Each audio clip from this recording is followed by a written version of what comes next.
11वीं कक्षा में मेरे पापा गुजर गए थे तो मम्मी से दूर नहीं जाना था। मैं ये नहीं बोलूँगा कि मेरी मम्मी ने ये कैंसर बैटल पिछले महीने मार्च 2024 में हारा, परंतु हमारी ये हार थी कि हमने मार्च 2024 में उनको वी लॉस्ट हर। मेंस में मैंने काफ़ी अच्छा मार्क लाया है, तो मुझे लगता है कि कहीं ना कहीं ये स्ट्रैटेजी काम आई है मेरी। जब घर पे इतनी दिक्कतें हो और फर्स्ट अटेम्प्ट में 24 साल की उम्र में कैसे कर ले, तो ये इसीलिए हो पाया क्योंकि नमस्कार, मैं अनिमेश प्रधान। इस साल यूपीएससी सिविल सर्विसेज एग्जामिनेशन में दूसरी रैंक प्राप्त की है मैंने, और आज जो स्टॉक्स के इस प्लेटफॉर्म में मैं अपनी कहानी अपने सारे दर्शकों एवं सबके साथ शेयर करना चाहूँगा। मैं तालचेर नामक एक कोल माइंस एरिया से आता हूँ, उड़ीसा से, जहाँ मैंने अपनी पूरी स्कूलिंग LKG से लेके 12वीं तक मैंने की है DAV public school MCL Kalinga area में। और मेरे पापा और मम्मी दोनों उड़ीसा से ही हैं। मुझे याद है कि सिविल सर्विसेज की जो चाह थी वो क्लास 5 या 6 से आ चुकी थी। मेरे पापा हमेशा से चाहते थे कि मैं एक सिविल सर्वेंट बनूं, स्पेशली एक IAS ऑफिसर बनूं, और कहीं ना कहीं उनकी जो ये चाह थी मेरे अंदर बैठ चुकी थी। तो जब मैं हाई स्कूल में गया और 11, 10 और 12th के क्लासेस में मेरी क्लैरिटी बन चुकी थी कि सिविल सर्वेंट ही बनना है और IAS ऑफिसर का मेरा ड्रीम था। परंतु घर की हालतें ऐसी थी कि पता था कि जॉब के साथ प्रिपरेशन करनी पड़ेगी और जॉब की ज़रूरत जल्दी थी। तो मेडिकल और इंजीनियरिंग ही मेजर ऑप्शंस होते हैं जहाँ से मैं आता हूँ। तो मैं PCMB का स्टूडेंट था। दोनों नीट और JEE मैंने क्वालिफाई किया था अच्छे अंक और रैंक के साथ, परंतु ये पता चल गया था कि मेडिकल में बहुत ज़्यादा टाइम लगेगा। तो इसीलिए मैंने JEE के साथ NIT रूरकेला में BTech in computer science and engineering की, और 2021 में मैं ग्रेजुएट हुआ। परंतु 2015 दिसंबर में मेरे पापा, जब मैं क्लास 11th में था, तब मेरे पापा का देहांत हो गया था।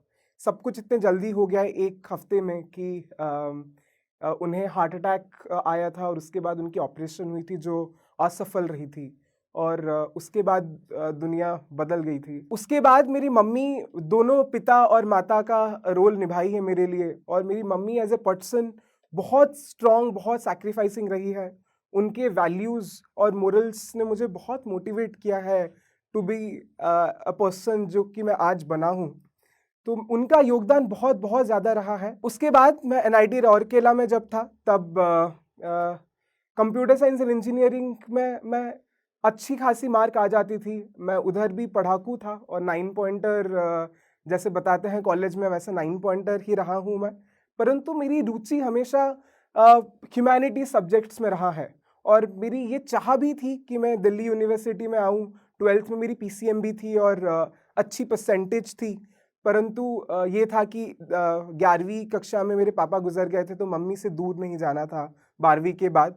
तो NIT रूरकेला ही सबसे अच्छा ऑप्शन था, वेरी रेप्यूटेड इंस्टीट्यूट, और अच्छी शिक्षा मिली मुझे उधर। उसके बाद कुछ महीनों के बाद इंडियन ऑयल कैंपस प्लेसमेंट में थ्रू मेरी प्लेसमेंट हो गई इंडियन ऑयल कॉरपोरेशन में। तो 2021 अक्टूबर में ज्वाइन करने के बाद दिसंबर 2021 में मेरी मम्मी स्टेज 4 ब्रेस्ट कैंसर से डायग्नोस्ड हुई, और ये हमेशा से रहा मेरे ज़िंदगी का ये एक अफसोस कि मैं कभी मेरी होम कमिंग, जो बताते हैं कि जब पहली जॉब हो तब आप गिफ्ट्स खरीदे अपने फैमिली के लिए, रिलेटिव्स के लिए, और अब जब एक बार फर्स्ट टाइम घर जाए तो वो अलग सा ही एक अचीवमेंट होता है। तो मेरे लिए वो कभी वो फीलिंग आई नहीं, क्योंकि जब मेरा पहली बार क्रिसमस में जाना हुआ था, उसके 1-2 वीक पहले ही पता चल गया था कि मम्मी को कैंसर है। तो उसके बाद से मेरी जब भी हर महीने जाना पड़ता था भुवनेश्वर दिल्ली से, और हर बार वो जाना खुशी वाली बात नहीं थी, हमेशा दिक्कतें आती थी, और एक भय का माहौल रहता था कि इस बार जा रहा हूँ तो क्या होगा, इस बार हॉस्पिटल में क्या रिपोर्ट आएंगी। पूरे 2 साल मेरी मम्मी ने बहुत स्ट्रगल किया। मैं ये नहीं बोलूँगा कि मेरी मम्मी ने ये कैंसर बैटल पिछले महीने मार्च 2024 में हारा, परंतु वो विजयी रही। परंतु हमारी ये हार थी कि हमने मार्च 2024 में उनको वी लॉस्ट हर। बहुत बहुत संघर्ष रहा है ये पूरा 2 साल उनके लिए ज़्यादा, क्योंकि वो मानसिक और शारीरिक रूप से पीड़ित थी, और उसके बावजूद जब मैं ये 2 साल फरवरी 2022 से मैंने अपनी प्रिपरेशन फुल फ्लेजेडली स्टार्ट की थी, तो वहाँ से मार्च तक वो बहुत ही स्ट्रांग रही है मेरे लिए। चाहे वो कितना कुछ सह रही हो, पर वो मेरे लिए हमेशा खुश रहती थी। वो चाहती थी कि मेरी डिस्ट्रैक्शन ना हो। वो बहुत कम चाहती थी कि मैं बार बार दिल्ली से भुवनेश्वर यात्रा करूं। परंतु ये डिजीज़ ही ऐसा था कि आपको पता नहीं होता था कि अगले दिन क्या होगा। पूरे 2 साल भर पता था कि ये टर्मिनल कैंसर है, इसका कोई क्योर है नहीं, और हमें पता था कि बहुत ज़्यादा टाइम है नहीं हमारे पास, कुछ महीने या फिर कुछ साल हैं हमारे पास। तो हर रोज़ जब मैं सोने से पहले मम्मी के साथ वीडियो कॉल करता था, तो मैंने हर साल 2 साल के लिए हर रोज़ का स्क्रीनशॉट लेता था, क्योंकि ये हमेशा से डर था कि क्या पता कि यही लास्ट वीडियो कॉल है। क्योंकि ऐसा बना देती है आपको कि आप हमेशा नेगेटिव ही रहते हो, और ये है भी ऐसा डिजीज़ कि आपको पता नहीं कि अगले दिन क्या ही हो जाए। तो जब मार्च 1 की रात में वो बहुत ज़्यादा पेन में थी और मैं उनके साथ आईसीयू में था, तो जो आखिरी के कुछ शब्द भी थे उनके, तब वो डर के यही बोल रही थी कि मुझे डर लग रहा है कि मैं आपका रिजल्ट नहीं देख पाऊंगी। और मुझे अभी भी खराब लगता है कि मैं बहुत हेल्पलेस था उस मोमेंट पे, और मैं कुछ कर नहीं पाया। चाहे कुछ भी किया हूँ मैं, हमेशा लगेगा ही कि मैं अपने मम्मी को बचा नहीं पाया, और वो देख नहीं पाई कि आज उनका बेटा एक आईएएस ऑफिसर बनने जा रहा है, जो कि बचपन से हमारा सबका एक बहुत बड़ा सपना रहा है। परंतु ये उनकी जीत है, मेरे पापा की जीत है। इट टेक्स एन विलेज, पूरे बहुत लोगों का योगदान रहा है, जिसके वजह से मैं आज सफल रहा हूँ। अब मैं अपनी प्रिपरेशन स्ट्रैटेजी के बारे में बात करना चाहूँगा। आप जैसे जानते हैं, प्रीलिम्स और मेंस और इंटरव्यू 3 स्टेज रहते हैं यूपीएससी सिविल सर्विसेज एग्जामिनेशन में। तो मैंने जैसा मैंने अपना कॉन्टेक्स्ट बताया, बैकग्राउंड बताया, तो इसी वजह से सिर्फ 2 साल की मेहनत पे मैं इसे फर्स्ट अटेम्प्ट में क्लियर कर पाया हूँ। परंतु ये 2 साल की जर्नी नहीं थी, मैं फिर से ये बताना चाहूँगा, क्योंकि वरना ये बहुत मिसलीड करता है एस्पिरेंट्स को कि वर्किंग प्रोफेशनल और जब घर पे इतनी दिक्कतें हो और फर्स्ट अटेम्प्ट में 24 साल की उम्र में कैसे कर ले।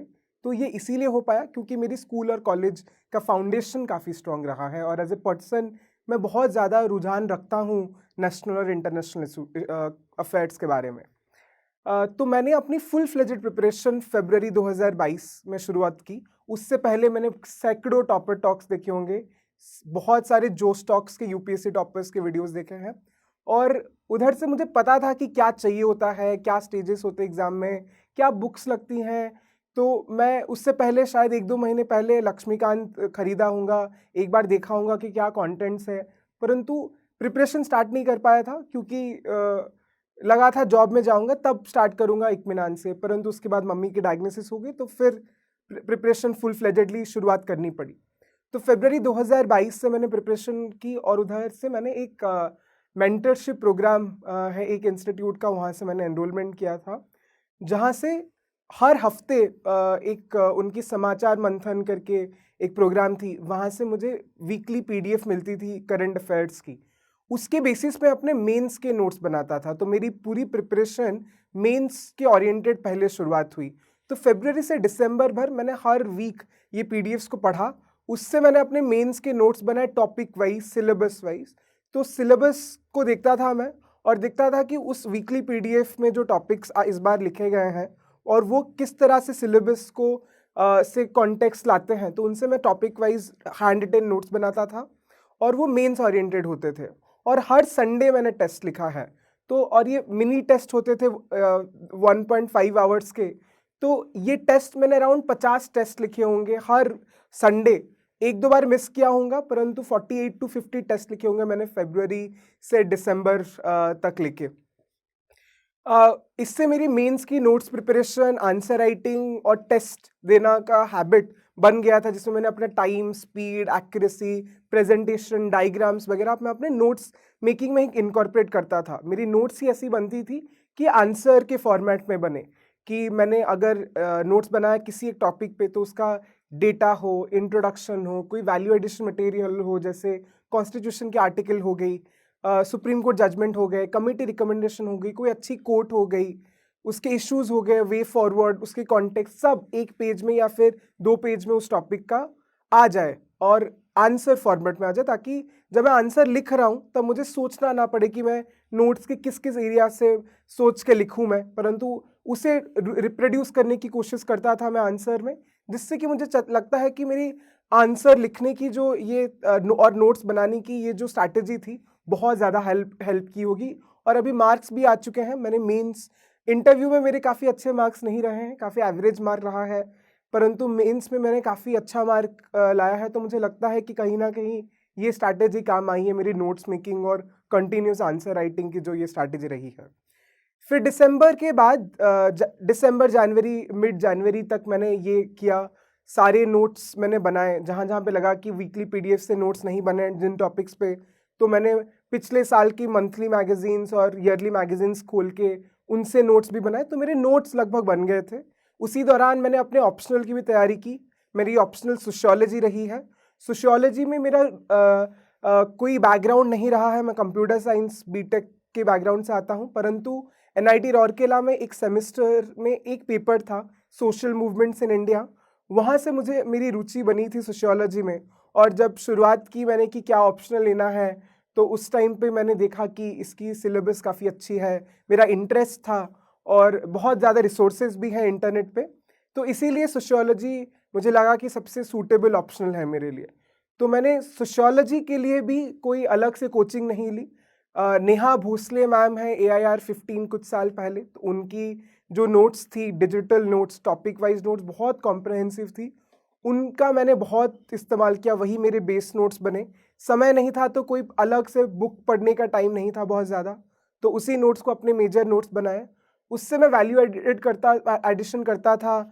नितिन सांगवान सर की एसेंशियल सोशियोलॉजी करके एक बुक आती है, जहाँ जहाँ लगता था कि नेहा भोसले मैम के नोट्स में कुछ कमी है तो उधर से ऐड ऑन करता था। उसके साथ मैंने जो कोचिंग इंस्टीट्यूशंस के टेस्ट सीरीज मैंने ली थी, उनके मटेरियल, उनके आंसर से भी मैं वैल्यू एडिशन करता था, और मैंने खुद की फिर नोट्स बनाई थी टॉपिक वाइज, और मैंने वो हैंड रिटेन नोट्स खुद बनाए थे।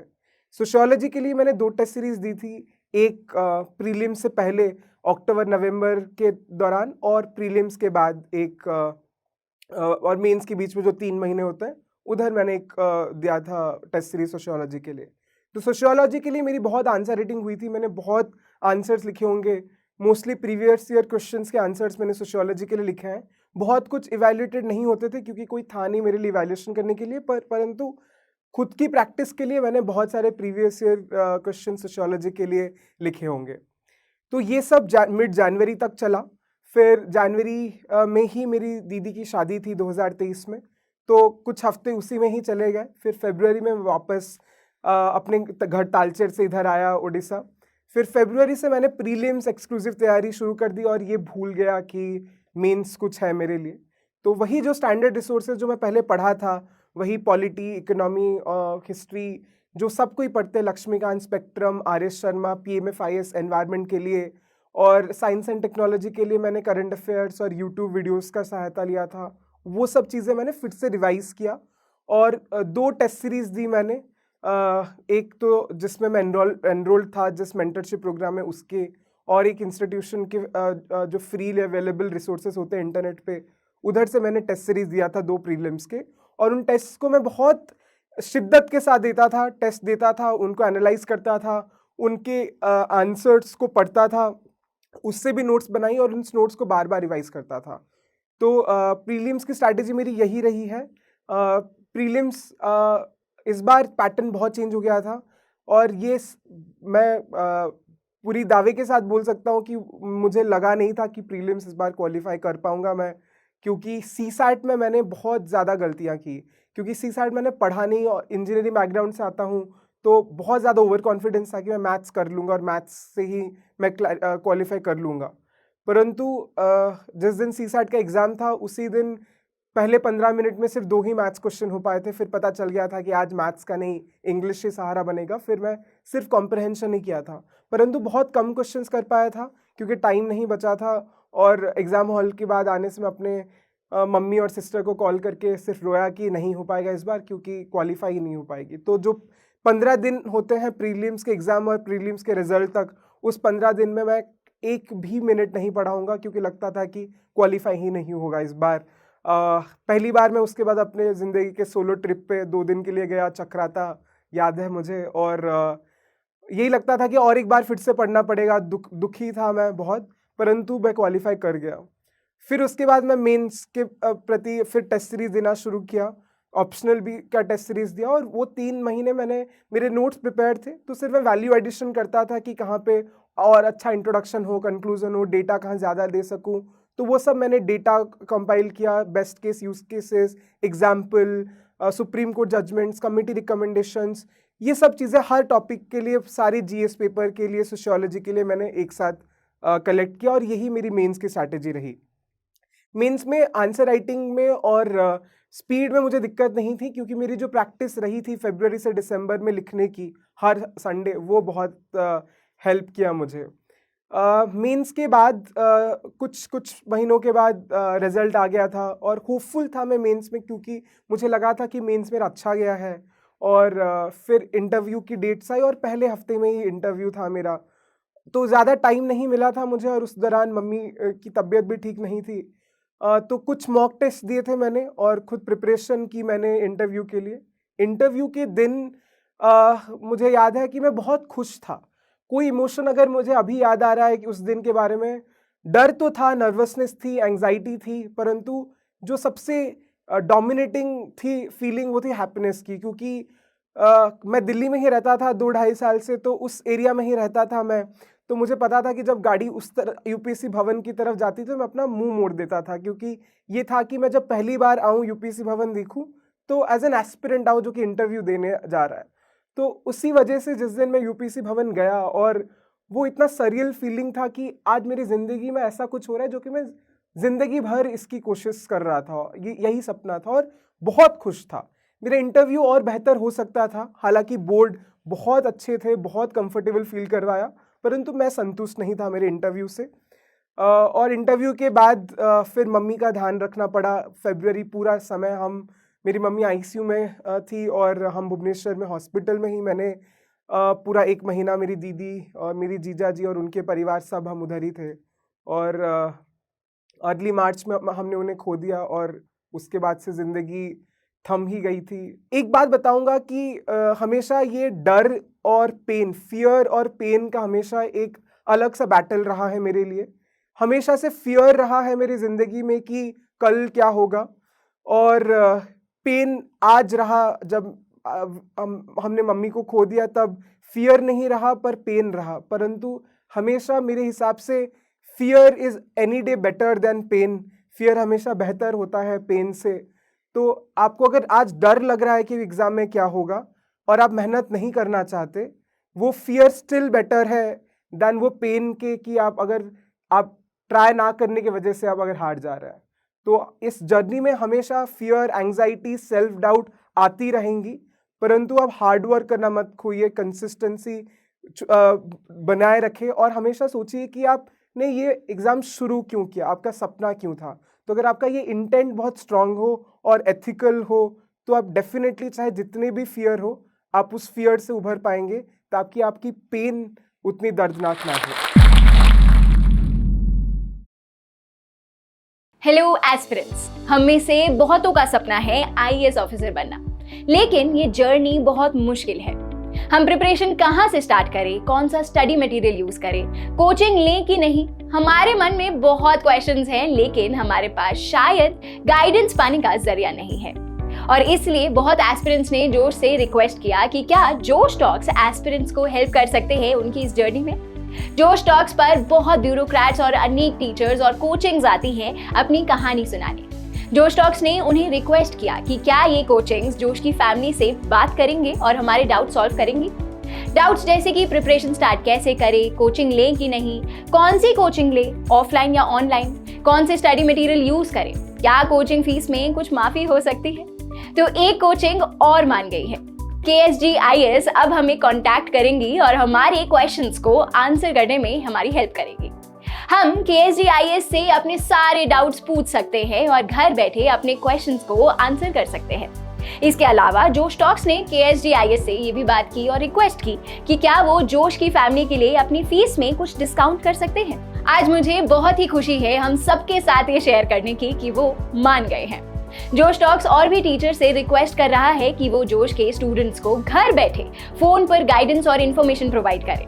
तो नीचे एक फॉर्म दिया गया है। अगर हम चाहते हैं कि हमें इस इंस्टीट्यूट से फोन आए तो हम अपने नाम और नंबर शेयर कर सकते हैं। आपको जब फोन आए तो ये मेंशन करना मत भूलना कि आप जोश फैमिली के पार्ट हैं, ताकि आपको फीस पर एक्स्ट्रा डिस्काउंट मिल पाए। Best of luck to all the aspirants. जोश हमेशा हमारे साथ खड़ा है। जय हिंद।